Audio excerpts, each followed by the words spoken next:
Hi guys, thank you so much for joining us back for another cash envelope stuffing. This is Dixie's Dollars and we are doing another cash envelope stuffing this week. This is August paycheck number 1 and we are super excited to jump into this paycheck. If you are all about budgeting, cash envelope stuffing, paying off debt, then this is definitely the channel for you. So we would love to have you guys subscribe to the channel, like the videos, and we hope that you guys enjoy this video.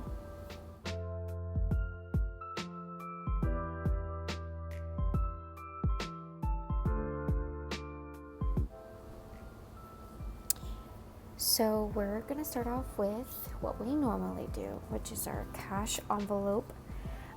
This has all of our general expenses, like our day-to-day.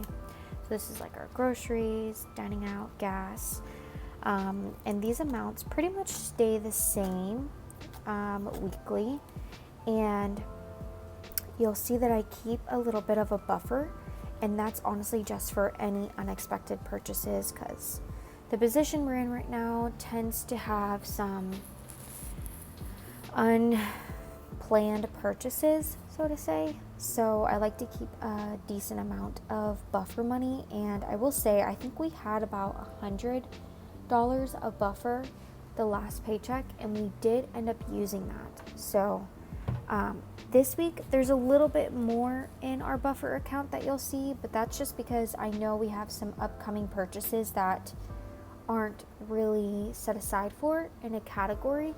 So I want to make sure that I kind of said that up front so you'll know why we have so much, because I typically wouldn't keep that much in a buffer. But anyways, so starting off with groceries, we're going to go ahead and do $150, which is working great. 20, 40, 50. 50, 100, 20, 40, 50. This seems to be working pretty well. We were able to buy like quite a bit of groceries. And then for dining out is 60, 20, 40, 50, 60. This is probably the tab that we go most over. And honestly, I think that's just because like some days you're just really not wanting to cook. I know I'm not the only one. I mean, I hate cooking, but my husband loves cooking. But honestly, there's just some days where you don't. So I think dining out, honestly, I want to give it more, but I can't bring myself to add more to the account. So that's why I have my buffer. Anyways, that's enough about that. So we've got 60 in our dining out. And then for gas, we're going to go ahead and do 50, 20, 40, 45, 50. Typically 50 does the trick. I will say, I think last week we went over budget on it, but I had to drive, instead of taking the train to and from work, I had to drive a few days, and those are long trips. So I used quite a bit of gas last week. There's 50. And then we're not putting anything in shopping or dates, and nothing in give. So that is it for our cash envelope. I'm going to set this aside over here. And then let's move on to our bills. And I usually explain this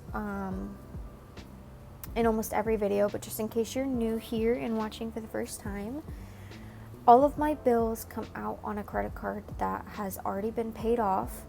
And I say that very lightly because there is some extra charges on that credit card that we need to pay off, but we're still in a good spot where it's not, hurting us in a bad way at the moment. But all of our credit cards come out on, all of our bills come out on a credit card that's already been paid off, and I save up for it throughout the month, and at the end of the month, I take that money and place it back onto the credit card. Eventually, I hope to be 3 months ahead on bills so I don't have to use a credit card for it. But we're just not in that position yet. We have a lot of debt ahead of us that we need to pay on first, and then we hope to eventually get to that spot. So jumping into our bills, you'll see here that I wrote train for $92. This is going to stay in the account because I buy my train ticket daily. So I'd rather not use cash at the system. I'd rather just pay on through my phone. And then to counter back really quick, you'll see I have $281 in my account. So that's my buffer money. And it does seem like a lot, but to kind of give some insight, we are going to the fair this upcoming weekend. So tickets aren't usually that expensive, but I wanted to be prepared for that. And then my husband needs to get a new driver's license. So I know that's going to probably be about a $30 fee. And then I am actually traveling soon to go see my grandma. And she lives almost 1,000 miles away from me. So I am flying, and the tickets were last minute, which actually I got a deal on. I ended up buying a Spirit flight for $87, and then my flight on the way back was a Southwest flight, and I had 25,000 points, and my flight was 23,000 points. So I actually ended up getting a pretty decent price for that flight, because the actual ticket to come back was $311, which would have stunk. And so I would love my husband to come as well, but it would be expensive, even though my ticket's almost free. I say almost free, even though I almost spent $100, but honestly, for 2 plane tickets and flying from Chicago to Florida is really not that bad. But when I put my husband's ticket in there, it honestly just ended up being super expensive, and we could not bring ourselves to be like, yeah, sure, let's do that. So I'm just going for a quick weekend trip to see how she is, help her out, and spend some time with her. So that's what the $281 is, and I honestly don't think it leaves very much left over in the buffer account, but still enough to get us by in case we have any more unexpected purchases. So moving on to our bills binder. I'm going to set that there. Yep, perfect. So for our pet insurance, we're going to go ahead and do 22. And sometimes I use this money to pay for their food. Sometimes I don't. It just depends. But I mean, either way, it gets paid off. And then for my car insurance, we're going to do 125. Which my car insurance went back up, but that's because I did end up adding my husband's car to the plan. He had a family plan previously, and so they had a discount if he was on the plan, but now that it's actually cheaper if we just do it together. Plus we're married, so. Our phone bill is $51. I still have yet to switch to Mint Mobile. Oh my gosh, I really need to do that because I'm tired of paying $51 per paycheck for our phone. So I'm going to do that. I'm going to make that switch this weekend, so I no longer have to pay for it. And then our Apple. So I actually totaled up our Apple in general, which is $23, not $22. So please excuse that. I don't feel like making the correction right now on video because it's a whole thing. 20, 21, 22, 23.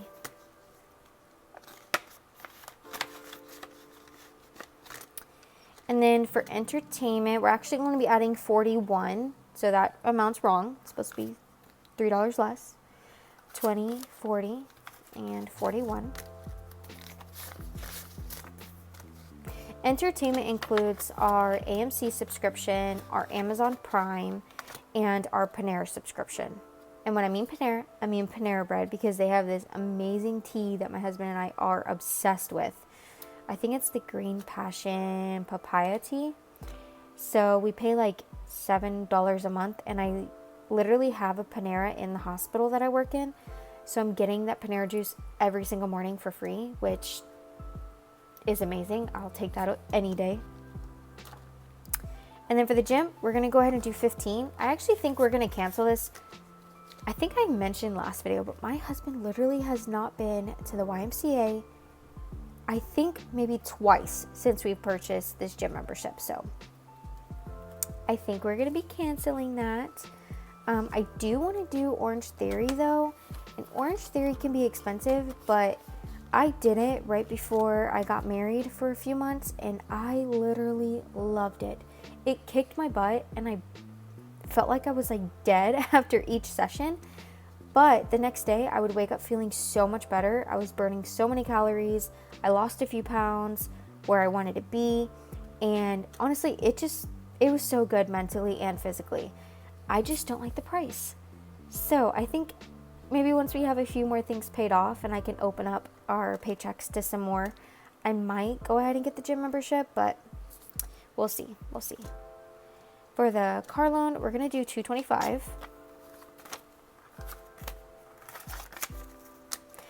It's funny because I posted a shorts video stuffing our bills binder, and I actually got quite a few comments on our car loan, and I guess it's just, to each their own, but when we purchased our car, so I had a car that I paid for when I was 18. I paid for it in cash. It was $10,500, and I had the money for it, so I went ahead and just paid it all in cash. And I had that car for 6 years. It was a 2011 Toyota Corolla. So I'd never had a car payment before. And I had gotten into a wreck that had totaled my car. And the damages were going to total up to be, I think it was around $4,000 to $5,000.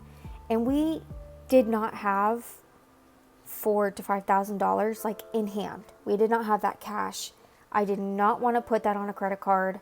I think the max amount that we had was like $1,200. And honestly, that was in our emergency fund. But my husband worked a completely separate job. I worked a completely separate job. And so having one car to use between the both of us was super inconvenient.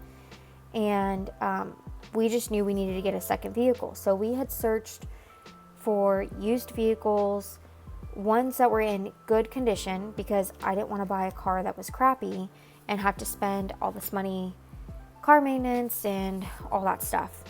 So we searched. I think it took us about 2.5 months, because at the time when we were buying, the car market was horrible, like literally horrible. My car that I had, 2011 Toyota Corolla, was selling for almost $16,000, $17,000, and I paid $10,000 for it. So you could just imagine, like, I was trying to get a used vehicle, but a little bit of a nicer one that we were going to keep for however long. And so when we finally found a vehicle, we put, I think it was $1,200 or $1,300 down, and my credit wasn't the greatest. So that's why we pay so much each month, because my credit isn't really at the greatest. So I have a really high interest rate, but I love my car. It doesn't give me any issues. I think I've had to replace 2 tires, but that's normal. I think it was like time for the tires to be changed. So even though it's a high car payment, like, we're kind of willing to make it because it's a nice car. We like it. We plan to keep it. We'll probably try to refinance the vehicle here soon and try to get a lower interest rate and lower that payment. So anyways, not to just ramble about that, but I just thought it was funny because I read a comment that said, why not just pay cash for the car? But I mean, we weren't really in a position to pay cash for a car. So that's why we have such a large car loan. Anyways, $225 into our car loan. And then for our tithe, we're going to add $263. We are still trying to find a church, and I think we may have found one that we like. We're still praying about it. 1, 2, 50, 60, 1, 2, 3. We're still praying about it. God's opening quite a few doors within that church. So in the meantime, all of our tithes, we've just been keeping in here. And once we do find a church that we want to go to, then we will tithe all of this money. So there's everything for our bills. And then lastly, we are going to move on to our sinking funds. Perfect.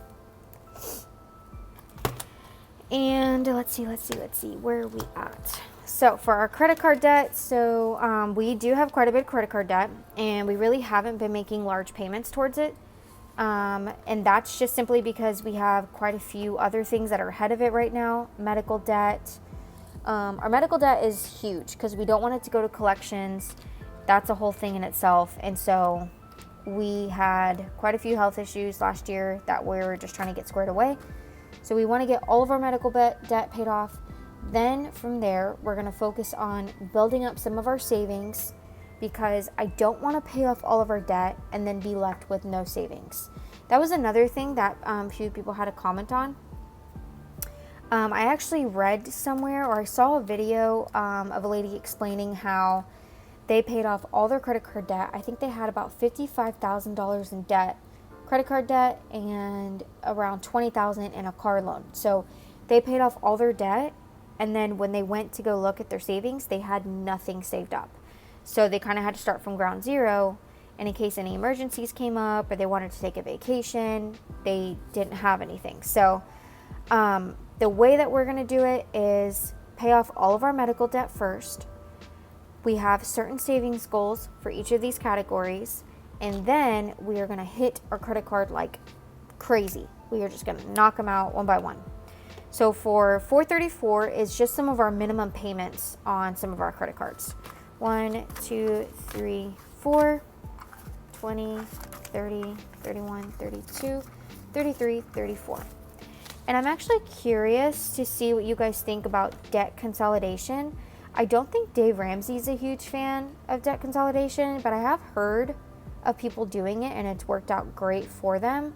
We have 1, 2, 3, 4, 5, 6, I think 7 credit cards total with a bunch of different amounts on them. And that's between me and my husband.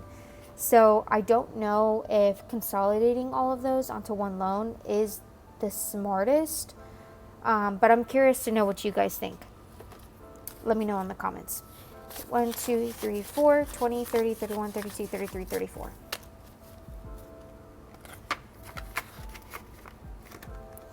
And then moving on to our medical bills, we're going to do 1, 2, 3, 4, 20, 40. Did I add a 50 somewhere where I wasn't supposed to?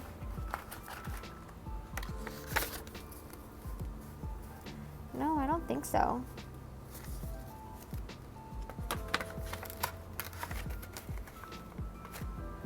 Weird. Hold on. I always do this. You guys know that. 1, 2, 3, 4. 1, 2, 3, 4, 20, 40, 60, 65, 70. So weird. 71, 72. I don't know why I always do this. I'm so bad at that. I must have just stuffed an extra amount somewhere because it's supposed to be $496. I counted all of this beforehand and everything was normal, but I'll fix it later. I don't know why I always do that. 1, 2, 3, 4, 20, 40, 60, 65, 70, 71, 72. Yeah, it just seems like I'm missing another 20. I don't know. Anyways, the amount's $496, and that's how much we're paying towards our debt. I mean, our medical debt. And then moving on to our buffer. This is $100 that's going to a specific credit card. It has like its own account, its own separate thing. So I stuff that differently, so I know that that goes to that amount. So we will add $100 to that. And that's it for our sinking funds. And just an update on our medical debt. Sorry, this video is a little bit long. Just an update on our medical debt. We originally had about $2,500, I think, in total. And then a few more bills came in from a few months back that when we were doing our whole address change for moving from Florida to Indiana, that got lost in the mail. And so now that they're finally here, that adds more to the amount. So I think the total is around $4,800 in medical bills. But I mean, we're getting there. So if you see, I had $860. So we can just kind of total up where we're at right now. So I added $860 plus $387 plus $496. So we're about $1,700, $1,800 in right now. But yeah, so that is it for this video. I thank you guys so much for watching, all your comments and all the interactions that you guys do. You guys are super sweet, and it's really encouraging knowing that people are excited to see you on your journey, whether it's becoming debt free or just getting to know us a little bit better. But we're super thankful for you guys. You guys are the best. Truly love you guys. And if you haven't already, don't forget to subscribe to this video, like this video, please, and comment. And we will see you guys next time. Bye.